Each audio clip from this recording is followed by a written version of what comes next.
नमस्कार, आप देख रहे हैं भारतीय न्यूज और मैं हूं आपके साथ आरती सिंह आजाद। और रुक करते हैं खास खबरों की ओर। टीवी एक्टर वैशाली ठक्कर की आत्महत्या के मामले में पुलिस ने एक्टर के पड़ोसी दंपत्ति के खिलाफ प्रताड़ित करने के अपराध में सुसाइड नोट के आधार पर केस दर्ज कर लिया है।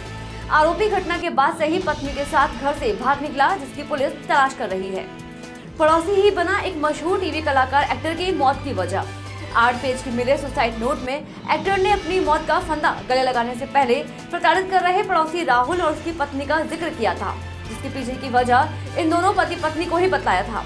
जब पुलिस को यह एक डायरी मौके से मिली तो उसके 8 पेज अंग्रेजी से भरे थे, जो एक सुसाइड नोट था, जिसमें वैशाली ने अपनी जीवन की पूरी कहानी से लेकर शादी नहीं होने तक में प्रताड़ित करने वाले पड़ोसी उसकी पत्नी की प्रताड़ना की बात लिखी थी। और आखिरकार फिर एक एक्टर ने अपने हाथों ही अपने जीवन की कहानी का अंत कर दिया। पुलिस ने केस दर्ज कर दोनों पति पत्नी की तलाश शुरू कर दी है। मृतका वैशाली ठक्कर एक होनहार एक्टर थी, जिसने एक्टर सुशांत की आत्महत्या के बाद भी ऐसे कदम नहीं उठाने को लेकर काफी पोस्ट डालकर अपनी बात को लिखा था। लेकिन परेशानी में सबसे पहले खड़ा रहने वाला पड़ोसी ही आज मौत की वजह बन जाएगा, यह किसी ने नहीं सोचा होगा। वैशाली के भाई ने बताया कि वैशाली की दोस्ती लॉकडाउन के समय हुई थी, फिर दोनों एक ही जिम में साथ जिम करते थे। पड़ोसी होने के चलते बात बढ़ती गई तो दोनों घूमने भी गए थे। लेकिन आरोपी राहुल एक तरफ प्रेम में कुछ इस कदर दीवाना हो चला था कि उसने सारी हदें तोड़कर वैशाली का जिस घर शादी का रिश्ता हुआ था, उस लड़के को भी राहुल ने वैशाली का चरित्र गलत बतलाकर शादी तोड़ने का प्रयास किया था। वहीं दूसरी ओर तेजाजी नगर पुलिस की टीम दोनों पति पत्नी की तलाश में लगी है, ताकि उनको जल्द ही पकड़ा जा सके।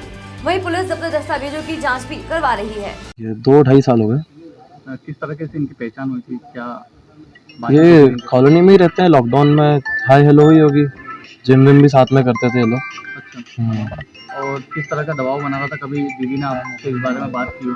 बस यही बताती थी कि अब ये लड़का ज़्यादा परेशान कर रहा है, तो हमने उसके घर वालों को बोला भी था कि आपके लड़के को समझाइए, बात ना करो, पर फिर भी वो बहुत इंटरफेयर करता रहा। बहुत फिर कभी आप लोगों ने इस मामले में पुलिस में शिकायत करने का मन बनाया था या आपसी समझा कि हमको ऐसा लगा था कि चलो हमारे पड़ोसी हैं, हम खुद ही समझा देंगे तो समझ जाएंगे वो, तब तक हम पुलिस के पास गए ही नहीं। पर फिर वो बात बहुत आगे बढ़ती गई, वो बहुत परेशान करते गए। राहुल की जो पत्नी है दिशा, वो किस तरीके से परेशान करती थी? क्या वो फोन लगाती थी? किस तरह की बातें करती थी?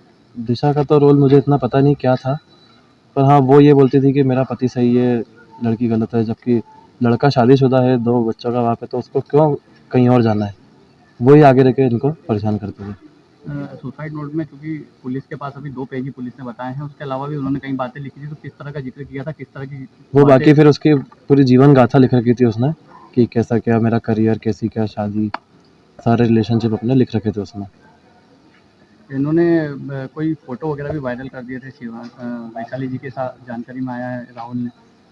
हाँ, वो ऐसे धमकी देते थे, ये लोग कभी घूमने फिरने गए होंगे तो वहाँ फ़ोटो वोटो खिंचवाएंगे, तो वो धमकी देते थे कि मैं फ़ोटो सबको दिखा दूंगा, तेरा कहीं घर नहीं बसने दूंगा, तेरी शादी नहीं होने दूंगा, ऐसा धमकाते थे वो। ऐसा सुनने में भी आया था कि 2 बार इन्होंने इनका जो है वैशाली जी की सगाई तोड़ाने का भी प्रयास किया था और कर भी चुके थे। अभी उनकी एक जगह सगाई हुई थी, तो वो उस लड़के को राहुल मैसेज करता था कि इस लड़की से बात मत कर, इस लड़की से शादी मत कर। कुछ परिजनों को कुछ बताया था कि किस तरह से परेशान कर रहे हैं या कहीं पुलिस को शिकायत? हाँ, कोई बस अपना फेसबुक, इंस्टाग्राम पे, व्हाट्सएप पे मैसेज करते थे कि तेरी शादी नहीं होने दूंगा, तेरे को कभी आगे तेरा घर नहीं बसने दूंगा। कोई करियर के बारे में कुछ लिखा हो? मुंबई से क्यों आ गए थे जानकारी? वो तो उनका सीरियल ख़त्म हो गया था, पुराने जो सीरियल में काम करते थे वो सीरियल का टाइम ख़त्म हो गया था, तो बस वो फिर यहाँ पे उनकी शादी की प्लानिंग चल रही थी, तो उनको इंदौर बुला लिया हमने। और कुछ आगे कुछ करियर को लेकर कुछ अलग? नहीं, आगे तो फिर कुछ नहीं, बस ये उनको शादी की और इसके जो लड़के का तनाव था, इसके कारण डिप्रेशन था। आपका नाम? नीरज ठक्कर। वैशाली ठक्कर प्रकरण में हम लोगों ने तत्काल ही प्रकरण पंजीबद्ध किया गया है। उनके परिजनों के भी स्टेटमेंट इसमें लिए जा रहे हैं। राहुल और जो उनकी पत्नी है उनके खिलाफ वैधानिक कार्रवाई सुनिश्चित कर रहे हैं। जल्दी उनको गिरफ्तार करके और अन्य साक्ष्य भी इसमें संकलित करेंगे। तो हिरासत में लेने की बात सामने आ रही है? हाँ, अभी जैसे ही आएंगे वैसे मीडिया को भी अवगत कराया जाएगा। पार्टी हमारी यहाँ लगातार सर्च में है और जल्दी पकड़ेंगे। राहुल क्या पूर्व प्रेमी था या पड़ोसी था? पड़ोस में थे, अभी तक जो जानकारी प्राप्त हुई है और संबंध जैसे कि इसके सुसाइड नोट से पता चलता है कि पूर्व के रहे हैं, और अन्य परिजनों से जब डिटेल बर्थ से चर्चा होगी और एविडेंस होगा उस पर हम कार्रवाई करेंगे। 8 पेज का सुसाइड नोट बताया, उसमें कुछ पेज फटे हुए भी थे।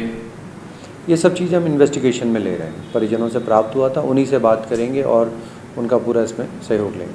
अभी तो पूछताछ के लिए इसको बुलाया गया हो, जिसका नाम है अभी पूछताछ नहीं, घर से खुद फरार है और पुलिस जल्दी इसको पकड़ेगी।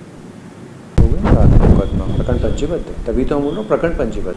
तो वैशाली टक्कर में क्या अपडेट है, किसके खिलाफ मुकदमा दर्ज हुआ है? इसमें करके और धारा 334 के तहत इसमें राहुल और उनकी पत्नी के खिलाफ एक प्रकरण पंजीबद्ध किया गया। उनको गिरफ्तारी हुई है? अभी इसमें गिरफ्तारी नहीं हुई है, फरार है, पार्टियां रवाना है, जल्दी इनको गिरफ्तार किया जाएगा। फिलहाल तो इतना ही। खबरों में लगातार बने रहने के लिए देखते रहें भारतीय न्यूज़। नमस्कार।